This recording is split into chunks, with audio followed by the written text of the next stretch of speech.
Buenos días, buenas tardes, buenas noches a todos y a todas. Mi nombre es Héctor Bernardo, soy periodista, profesor de la Universidad Nacional de La Plata y director del Observatorio Latinoamericano de Comunicación y Procesos Políticos.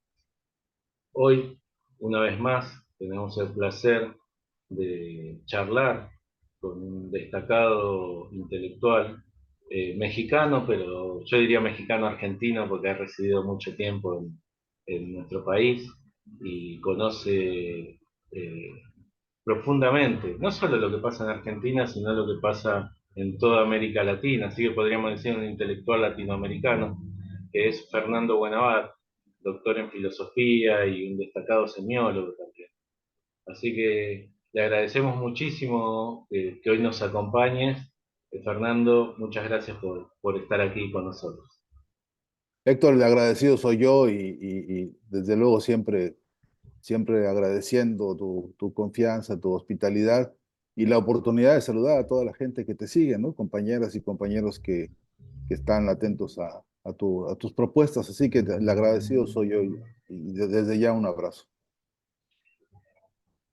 Fernando, a veces partiendo de, de una cuestión por ahí personal, ¿no? Pero tratando de englobarla creo que son dudas que tienen gran parte de nuestros compañeros, de los intelectuales argentinos, de los militantes comprometidos, es tratar de aclarar dónde nos encontramos, ¿no? Porque muchas veces es necesario hacer un diagnóstico claro para luego poder ver qué se hace frente a ese diagnóstico. Y yo tengo la sensación de que todavía no terminamos de tener con claridad el diagnóstico de en qué situación se encuentra América Latina. Lo discutía recientemente con Paula Klashko, a quien vos conocés, eh, con dos miradas que teníamos en ese momento contrapuestas, ¿no? Yo sentía que hay un marcado retroceso del campo popular en América Latina, y ella me decía que era una mirada un poco argentinocéntrica, ¿no? Que si lo mirábamos de Argentina, sí, pero tal vez si lo mirábamos desde México, desde Colombia, desde Honduras, desde Guatemala, al contrario, había un avance de los procesos populares. ¿Cómo estás viendo y cómo caracterizas la situación actual en la región? Es que la pregunta siempre es muy provocadora. Si tú tienes alguna formación o deformación filosófica como la mía, este, la pregunta ¿dónde? Es una pregunta maravillosamente provocadora porque es tan amplia, ¿no? Em, y a mí me provoca siempre por lo menos dos paradas técnicas, ¿no? Una primera es el dónde conceptualmente, el dónde teórica y metodológicamente, y después el dónde geográfico también, ¿no? O si quieres empezar por el dónde geográfico y luego entrar al otro, no me importaría porque hay una interrelación muy dinámica entre estas dos formas de abordar la pregunta por el dónde, ¿no?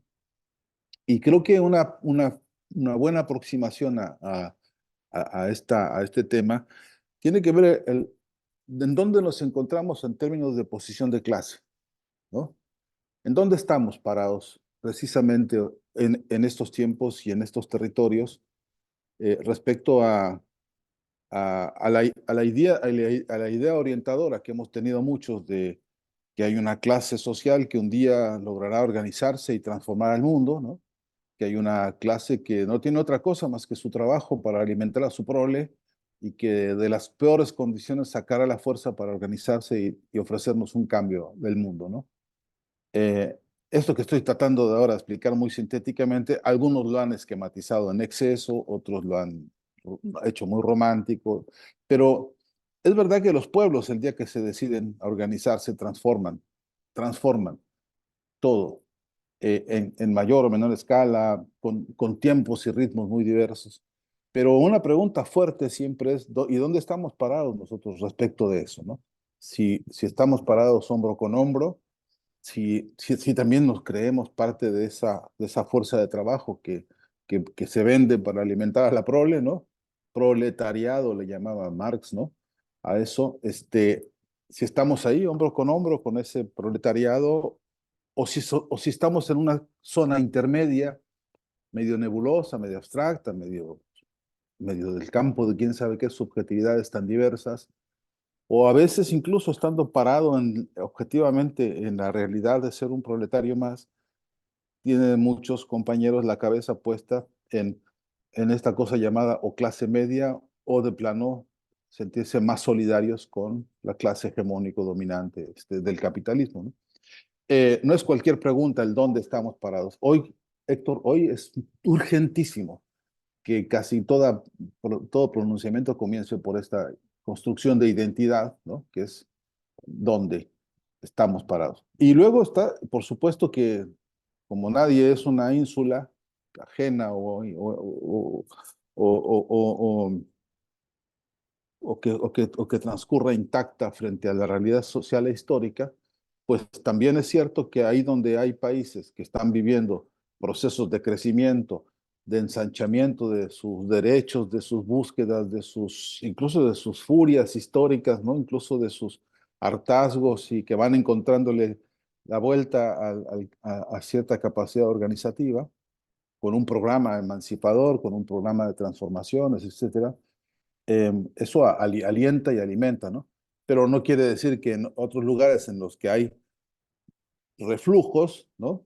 Retrocesos muy grandes, incluso de décadas, ¿no? Golpes como los que Argentina está padeciendo hoy bajo las tesis del actual gobierno, que implica retroceso. ¿Dónde estamos parados ahí? También es muy importante. Y aún habiendo, repito, decía, retrocesos, también en esos retrocesos se produce como en las playas, ¿viste? Cuando la ola va, pero por abajo hay un movimiento que ahora no me acuerdo la palabra técnica, pero es una especie de ola interna que está caminando en el sentido inverso, ¿no? Sería contrafáctica, sería la palabra, este, para no hablar palabras enredosas, pero que es cierto que a- a- tras lo aparente también hay, ¿no? Subyacentes otros movimientos. ¿En dónde estamos respecto de todo ese mapa, ¿no? Es una linda pregunta. Y después remato esto, no quiero extenderlo mucho más, pero ¿dónde estamos porque lo decidimos, porque sabemos, porque entendemos el escenario, el mapa, el lugar? ¿Dónde estamos porque la necesidad nos tracciona? ¿O dónde estamos porque aquí se puede por ahora y no se puede, ¿no? Aunque, como Sánchez Vázquez decía, entre lo deseable, lo posible y lo realizable, por ahora me paro en esto, en este nivel, donde se trabaja para avanzar, etcétera. Eh, y si tengo conciencia clara, ¿no? De capacidad de decisión para decir, mira, ahora nos paramos en este dónde, porque hay que pasar a otros dónde, según se vaya moviendo la cosa, ¿no? Eh, digo, Y pa- sí, para no confundir la táctica con los principios, ¿no? Que tiene que ver con le responder al dónde, te repito, en términos de la estructura de las subjetividades y en términos de las objetividades. sí, y en ese sentido pensaba, ¿no? Eh, a la vez hasta dónde, por ahí lo que algunos denominan, que se desprende un poco de lo que vos decís, ¿no? La famosa correlación de fuerzas, ¿no? Eh, hasta dónde la correlación de fuerzas eh, uno es la existente, hasta dónde uno hace cosas para transformar esa correlación de fuerzas y hasta dónde también es una excusa, porque durante el gobierno de Alberto Fernández hubo muchísimas cosas que no se hicieron porque supuestamente la correlación de fuerzas no, no daba las condiciones para que se hicieran. ¿Hasta dónde, cómo jugamos con esa correlación de fuerzas? Pues, y también tiene que ver, Héctor, con qué tan informado estás de esas fuerzas, ¿no? Y qué tan enterado estás de lo que están haciendo, porque necesito saber que están, ¿no? Objetivamente. Sí sé que hay sindicatos pequeños, más grandes, más cercanos, más lejanos, pero que están con una agenda propia de lucha, ¿no? Que tienen bien clara la tarea, lo que están defendiendo a propósito de mantenerse organizados, mantenerse con un programa, si tú quieres, hasta de reivindicaciones puramente económicas, que no son pocas, pero que sí, que está en la agenda de ellos. Y si yo pudiera ampliar la perspectiva y te dijera, mira, en América Latina hay en este momento 700 movimientos entre indígenas, campesinos, científicos, artísticos, universitarios, etcétera, que están con agenda propia escribiendo la historia del relato de la lucha que se está dando en el continente. Y necesito saber, porque esa es mi base para estimar el correlato de la fuerza, ¿no? Y aún así, conociendo todo eso, bien puede ser que un día yo me encuentre como un día Hugo Chávez, ¿no? Me, entrañable y extrañadísimo amigo, ¿no? Nos contó a todos, ¿no? Solito y su alma allá en la ONU se levantaba y decía, porque la transformación, ¿no? Que necesitamos el proyecto bolivariano, socialista, y era solita y su alma. Después él empezó a encontrarse con voces, con compañeros, y hasta que se armó esto que se llamó la década ganada y el momento este esplendoroso en el que pareció que teníamos ya clavados los frenos en el punto de no retorno y esto no daría pasos atrás en la región. Pero este hombre solo, como él se sentía tantas veces, ¿no? Y lo decía hasta con amargura, ¿no? Resulta que tenía una voz que parecía sola, pero tenía unas cajas de resonancia en todo un continente que hacían de la idea del correlato de fuerza una cantidad de mapas muy dialécticos, muy dinámicos, ¿no? Entonces, pues lo vio en su propia carne y hueso, este hombre al que le dieron un golpe de Estado, al que secuestraron, al que se lo llevaron así con condena de muerte, pues resulta que no, que había una caja de resonancia enorme que volvió al palacio y lo rescató. Eh, y esa fuerza eh, a él mismo le planteó, ¿no? ¿Con qué fórmulas estoy entendiendo el correlato de la fuerza, ¿no? Yo creo, Héctor, que a ese respecto nos está haciendo buena falta estudiar un poco más de dialéctica, ¿no? Las tesis de la dialéctica. Parece que es una palabreja incómoda y difícil de tragar, pero no dejemos de decir que hay textos maravillosos que hablan de el álgebra de la revolución, ¿no? El, el donde está la ecuación dura, que es comprender la dialéctica de todos los procesos. A mí me importa muchísimo, ¿no?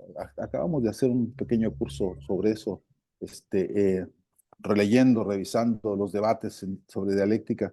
Las contribuciones magníficas de Hegel cambiaron la filosofía, cambiaron radicalmente, y luego vino Marx y le propuso correcciones y cambios, y nos dejaron una mesa servida con un menú riquísimo de instrucciones metodológicas para entender los procesos históricos, eh, que a veces creo que no estamos disfrutando como deberíamos, ¿no? Sacándoles el provecho.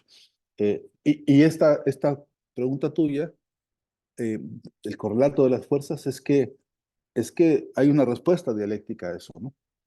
En la cantidad y en la calidad siempre hay una, una interacción, diría yo, una disputa, incluso unas tracciones que, que desencadenan en una cantidad de fenómenos muy interesantes que no son producto de la casualidad ni del milagro, sino producto de esa tensión de las fuerzas, este, de las fuerzas transformadoras, las que parecerían que no eran tan transformadoras y de pronto, ¿no?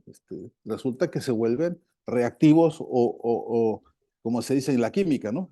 Que le pones una gotita de esto y te cambió toda la ecuación de la cosa porque ese factor se sumó y hace cambios. Creo que em, para que no parezca adivinación milagrera, lo que está pasando en la historia, el conocimiento de las leyes generales de la dialéctica ayuda mucho a plantearse, ¿no? Eh, bueno, pues ahí donde un hombre, por ejemplo, llegó y ganó las elecciones en Argentina, ¿no? Con el 22%, rayando en casi, rasguñando. Hay una expresión argentina muy simpática que es, dicen, raspando la olla, ¿no? Sí, La cazuela.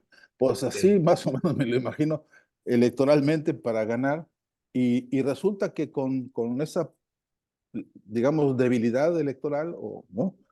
Eh, ha marcado a este hombre con todos los debates y las imperfecciones y lo que uno quiera plantearle a este hombre Néstor Kirchner y después a Cristina, una época que cambió un montón de cosas. Hoy se ve mayormente el contraste, ¿no? Entre aquello, pero el correlato de las fuerzas, ¿no? Tuvo una explicación dialéctica, ¿no? De las tensiones internas, cómo se van acomodando y movilizando. Eh, y sí creo que no se puede hacer un reduccionismo lineal sobre el problema de la correlación de las fuerzas. Si estoy contestando algo más o menos claro a lo que me planteaste, que no se puede hacer una cosa ni lineal, ni simplona, ni banal, porque es un problema histórico de fondo. Sí, pensaba mientras decías eso, ¿no? En el hecho de que, de hecho, Néstor Kirchner ni siquiera ganó en esa primera vuelta, ¿no? El que salió primero fue Carlos Menem, que representaba Claro. al neoliberalismo, con 23 puntos, pero se sabía que en un balotaje Néstor Kirchner lo iba a ganar por, por una votación aplastante y para dejarlo en debilidad ni siquiera fue al balotaje Carlos Menem, ¿no? Se Sí, sí, bajó antes de la segunda vuelta. Pero sí, bueno, sí. también, digamos, como vos bien señalabas, ¿no? Las acciones que se llevaron a cabo durante los gobiernos de Néstor y Cristina llevaron a que en 2011, de aquel 22% de 2003, en 2011 se ganara con el 54% y más de 20 puntos de diferencia sobre el segundo, ¿no? Hubo acciones concretas que transformaron esa, esa Sí, correlación sí. de fuerza, que es algo que no, a mí me preocupa mucho, ¿no? Entonces, el hecho de no sentirse tan vanguardia como para alejarse, no importa la correlación de fuerzas, yo me voy, y se aleja de los sectores populares, mucha de esa vanguardia, ni tampoco frenar los procesos populares diciendo, vamos por esto y después decir, mejor no, mejor esto no, esto tampoco se puede, aquello no, no es el momento, ¿no? Algo que escuchamos bastante seguido en los últimos tiempos. Y en ese sentido, te quería preguntar, ¿ha habido, así como estuvo este crecimiento de Néstor Kirchner y del kirchnerismo, y con Cristina y todo, de ese 22 a ese 54%, ha habido ahora un retroceso cultural, como lo llama García Linera, ¿no? Porque él siempre dice, antes de cualquier triunfo político viene un triunfo cultural. Entonces, ha habido un retroceso cultural al punto tal de que eh, uno lo ve en los discursos hoy, la derecha parece la más transformadora, ¿no? Me cuesta decir revolucionaria, ¿no? Pero, digo, y mientras que los sectores del campo popular, por lo menos en Argentina, llaman a la institucionalidad, digamos, los sectores que históricamente fueron revolucionarios ahora están hablando de institucionalidad. ¿Ha habido un giro brutal ahí en lo cultural? Brutal, brutal, ya te condiciona la respuesta, ¿no? Pero no, no es mi intención, me salió casi como acto fallido. No, entiendo, ¿no? Y además la entiendo muy bien porque es que sí hay escenarios de brutalidad, ¿no? En el sentido de la ecuación revolución o barbarie, ¿no? Este, sí que hay casos en los que se pudieron expedir para analizar con detalle, ¿no? Pero sí que creo que, Héctor, hay momentos en que tendríamos que revisar otra vez la dialéctica de las revoluciones de los conceptos, ¿no? De estas batallas culturales. Es verdad que hay una avalancha de dominación, digamos, a través de redes sociales que han infestado algunos escenarios de los imaginarios colectivos y uno puede con cierta facilidad sacar conclusiones de que estamos siendo derrotados culturalmente porque ahora hay bots y trolls y no sé qué que son capaces de ensuciarle el prestigio a una persona en 15 minutos porque lo decidió un botón de alguien en alguna maquinaria así perversa, ¿no? Eso está ocurriendo porque la tecnología hoy al servicio de estos modelos de infiltración básicamente militares, ¿no? Todos estos tienen una matriz militar. Toda esta historieta hasta del Internet mismo pues tiene una fecha de nacimiento, una matriz, ¿no? un útero donde fue concebido, un modelo de inteligencia, de observación, de infiltración y del tesoro que es manipular la información del mundo con el Big Data, ¿no? Eso está ocurriendo y no tenemos ninguna duda de que se está usando para fines de penetración y de instalación. Bueno, el presidente actual de Venezuela ha ganado, de Argentina, perdón, ha ganado elecciones en lugares en los que jamás se paró, ¿no? En virtud de esta tarea de dominación, de infiltración, de guerra, digamos, en plataformas, de guerra cultural, ¿no? Para llamarle en términos genéricos. Pero el mundo es bastante más ancho y ajeno, Héctor, ¿no? Como decía el poeta peruano, ¿no? Este, y ahí tienes a los movimientos indígenas y campesinos de América Latina levantados en pie, con sus banderas históricas. El EZLN está cumpliendo ahora 30 años de haber sacado sus primeros manifiestos, sus cartas, que tienen una vigencia extraordinaria y que siguen reivindicando la urgencia de que las voces de los pueblos originarios, los que son los que tienen el origen, pues, los que son primeros en el escenario, en las placas tectónico-culturales del continente, están ahí. Son 600 pueblos en todo el continente, vivitos y coleando, planteando sus problemáticas, sus visiones, sus dolores, sus penurias. Están ahí, no puedes borrarlos, ¿no? Pero también están ahí encima de estos pueblos todas las iglesias habidas y por haber, ¿no? Si nosotros pudiéramos un día concretar el plan que tenemos de hacer un mapa de las subjetividades de América Latina, lo que sí podrías ver es que en esas placas tectónicas, entre comillas, ¿no? De subjetividades entremezcladas, oprimidas, tienes estos pueblos originarios, tienes todas las iglesias habidas y por haber, te repito, desde las más viejas hasta las que hoy diezman por internet, ¿no? Luego tienes Netflix, ¿no? Como otra placa tectónica metida en la casa de todos nosotros, haciendo un trabajo de antipolítica fenomenal. Y luego tienes los aparatos educativos de Estado y luego tienes los aparatos, ¿no? De modelos gubernamentales que seguimos heredando, ¿no? Del modelo rusoniano, y, en fin, hay todas estas capas tectónicas que son cada una revoluciones y movimientos culturales que están vivos en el escenario de los campos subjetivos, nos ofrecen, Héctor, primeramente campos de batalla, ¿no? Que son los que están, donde están disputándose, donde está la disputa por el sentido cruda y dura, ¿no? Ahí en el rincón que menos te imagines, en alguno de los barrios en Brasilia, por ejemplo, y ahí le impusieron como condición a Lula que si no entraba de la mano de alguna de las iglesias dominantes, no podía ir a hablar con la gente, ¿no? Sin embargo, esa gente que está hablando de cosas, además y a pesar de que las iglesias le imponen modelos de manejo y de información y de control barrial, ahí está gestándose un clamor que es un clamor que está cambiando muchas cosas para Brasil y para el continente. Entonces, sí que creo que los procesos revolucionarios no son producto de ecuaciones, ¿no? De qué va primero, qué va después.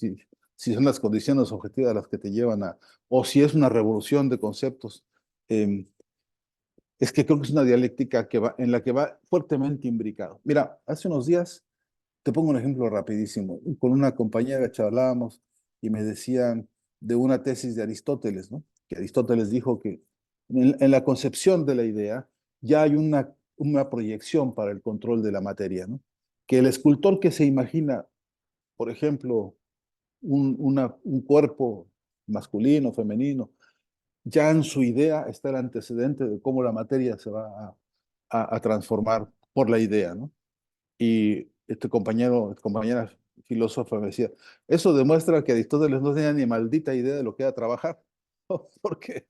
Porque nunca falta a trabajar en nada, porque lo cierto es que la experiencia del contacto con la materia te indica que ni cualquier piedra es posible, que ni cualquier momento, ni cualquier instrumental facilita que mi idea ya convierta la piedra en escultura, que hay un proceso largo de experiencia, de conocimiento, de práctica, de lo que es técnica y duramente el trabajo, que es el que realmente, ¿no? Condensa una idea, sí, pero después muchas horas dicen en Argentina, laburo, ¿no? Es decir, meterle la mano a la cosa y saber que no es tan simple agarrar cualquier árbol que se cayó y eso yo lo convierto en una pieza de carpintería, ¿no? Que no es tan simple, que hay un intermedio que es el del trabajo y que sintetiza cosas. En la mejor de las definiciones del trabajo te encuentras, sí, ideas claras para construir, producir y transformar, pero necesariamente años y siglos de experiencia conociendo la materia prima, conociendo el clima, la época, las condiciones, etcétera. Incluso esto que llamamos el mercado, conociendo todas las reglas que permiten resolver una necesidad con un satisfactor, ¿no? Entonces sí que creo que hay una economía política de la cultura que sintetiza teoría y práctica, y que no sé, yo no me atrevo a decir cuál va primero o cuál va después, porque cualquier análisis histórico que hagamos, si lo hacemos con este marco de referencia, te conduce a eso, que a, no tenía la razón Kant, no tenía la razón Berkeley de que bastaba con que a mí se me ocurriera la cosa para que ya existiera, ¿no? Hay bastante trecho todavía antes de que eso sea realidad, ¿no? Fernando, dice, los tiempos son cortos, a veces me gustaría charlar mucho más con vos. Te voy a invitar para que sigamos con estas charlas. Me quedan un montón de disparadores, ¿no? Me queda la figura del actual mandatario, sobre la cual en Argentina, sobre la que hay mucho por decir, la figura de cómo se ha construido en el imaginario social el individualismo, ¿no? Reforzando, creyendo que lo que yo estoy diciendo ahora no tiene nada que ver con lo que dijeron otros antes, con lo que me ayudaron a pensar otros antes, incluso con las palabras que crearon para que yo pueda decir ahora. Pero bueno, ¿no? Esa cuestión de no entender que el conocimiento es social, todo conocimiento y toda forma de expresión representa algo de lo social. Pero bueno, en esa línea y porque sabía que vos digamos, también venís trabajando, simplemente te pido como cierre, se cumplieron 100 años del nacimiento de André Breton y sé que querías decir algunas palabras al respecto. Sí, bueno, muy vinculadas con lo que estamos hablando, y muy breve. En realidad son 100 años de la publicación del primer manifiesto del surrealismo, ¿no? Ah, Y pronto Bretón cumplirá los 100, ya te avisaré cuánto. Lo que estoy escribiendo sobre eso. Pero los 100 años del movimiento surrealista, más allá de lo que en el mundo del arte significa, como yo creo que hay que analizarlo, es como una gran revolución del sentido, ¿no? Estos tipos que crearon este movimiento empezaron por escribir un manifiesto para definir su idea de surrealismo, ¿no? Incluso no se pelearon por quién era el autor de la idea, sino que se explicó muy claro que es un proceso también de enfrentamiento contra las formas hegemónicas de la ideología dominante.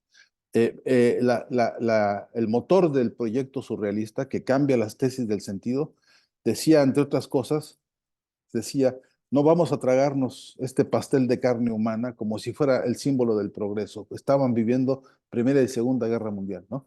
Y esta situación de podredumbre anticivilizatoria, a estos les produjo una conciencia política, una conciencia estética, y dijeron, antes de continuar con un proceso en el cual se está asfixiando la riqueza expresiva de la especie humana, hay que hacer un proyecto de liberación de la economía, pero también del espíritu, ¿no? Y ese es el alma del movimiento surrealista. Mira qué vigencia tiene. Cumplió 100 años, pero como si hubiera cumplido 15, ¿no? Realmente tiene una juventud espléndida y yo creo que todavía nos falta releer estos documentos y reinspirarnos también, porque en última instancia, y lo decía Breton y lo decían los surrealistas, la razón de todas las razones, lo único que realmente puede salvar a la especie humana, decían, es el amor, es la recuperación de las fuerzas amorosas. Le llamaban ellos el amor loco. Bueno, sí que nos hace falta en estos tiempos, ¿no? Fernando, muchísimas gracias por tus reflexiones, muchísimas gracias por tu tiempo.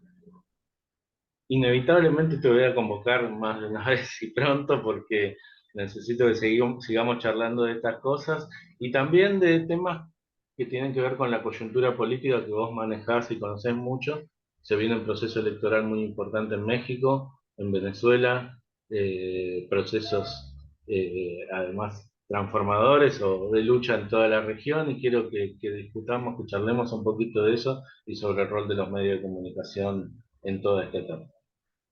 Agradecido y aguardo la convocatoria para en cuanto digas. Muchísimas gracias.